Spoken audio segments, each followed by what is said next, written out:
In last week's episode, Murderbot and Mensa, Nomadsweni, nearly died in a fiery cliffhanger, just hours after the Preservation Alliance survey crew and Murderbot had a necessary but tense discussion about what the former's free will might mean for everyone on this mission. The pair's near miss is quickly resolved in Episode 6, Command Feed, which was written by showrunners Chris and Paul Weitz and directed by Aurora Guerrero. However, it also intensifies the series' overall tension in other ways, particularly by establishing a decisive violent breaking point that could end Murderbot's developing bond with its would-be found family. Despite barely escaping their run-in with an exploding beacon, Murderbot and Mensa are grounded until they repair the broken hopper. The situation, two individuals stuck together, reminds Murderbot of its favorite episode of the rise and fall of Sanctuary Moon, episode 356 in particular, where the implausible romance between Navbot 337 Alt 66 DeWanda Wise and Captain Haseen John Cho transitions from developing tension into theatrical fantasy. However, Murderbot does not wish to be compared to its current situation. Like everyone else, it uses ridiculous media as a diversion when things in the real world are stressful as shit. But this time, it can't put its head in the sand because Mensa's helpless companions' lives are at stake. And to make matters worse, Mensa and Murderbot are making repairs on the fly. In order to make room for the 20th season of Sanctuary Moon to be downloaded, Murderbot removed the unnecessary copy of the maintenance manual that was included with the hopper and kept it in its own databanks. This decision is now biting Murderbot in the armored butt because the entire mechanism of the hopper is offline. It goes without saying that Mensa is not pleased with this knowledge.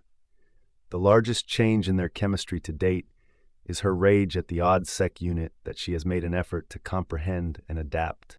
As the other scientists finish packing up at the habitat, newbie Libibi, Anna Konkle, appears determined to seduce everyone in the area. This week, she directs her horribly uncomfortable flirtations towards Bharadwaj, Tamara Podemsky, after Guruthan, David Dastmalchian, turned her down in the previous episode, and a horrified Murderbot did not reciprocate her boundary-crossing and dehumanizing, for want of a better description, advances. Bharadwaj is taken aback by a stranger kissing her injured hand, but Guruthan's unanswered calls to Mensa and Murderbot cut off Libibi's questioning about the local monster that caused Bharadwaj's scar. Mensa and Murderbot haven't advanced with the hopper in the interim. However, when one of Mensa's panic attacks decides to occur, this pair has a moment of sincere, non-transactional kindness in contrast to Libibi's oppressive deceit. Murderbot uses Sanctuary Moon, the only balm it is familiar with, because it wants to help but is unaware how to shield a customer from emotional discomfort. On one of the hopper's screens, it projects the selected episode, promising a skeptical Mensa that this soothing episode has synchronized breathing.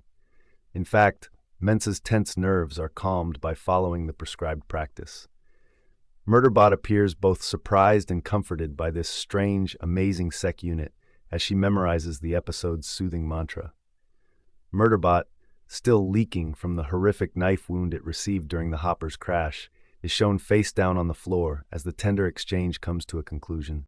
But before Bharadwaj summons them downstairs, Rathi Akshay Khanna, Arada Tatiana Jones, and Pin Lee Sabrina Wu enjoy a mildly awkward shoulder massage, oblivious to the terrible situation that is taking place downstairs. Libibi is in complete control and has the group at gunpoint, but Guruthan is unfazed by her threats and won't give up the survey data they have collected. In response, Libibi shoots Guruthan in the leg and vows to murder every one of his co-workers individually. The woman needs a small fortune, and assisting her employers, the third-party Preservation Ox has been fighting from the shadows, guarantees her plenty of credits. Bharadwaj's offers of assistance and her pleas for Libibi's decency are met with indifference. Guruthan gives up their results because he cares much more about his friends than he does about confidential information. Libibi celebrates her win by mocking, in the manner of a villain monologue, how simple it was to win over their gullible hearts. If the beacon explosion resolved that issue for her, she also claims responsibility for the murders of Mensa and Murderbot. Thank you for watching. Please subscribe to our channel.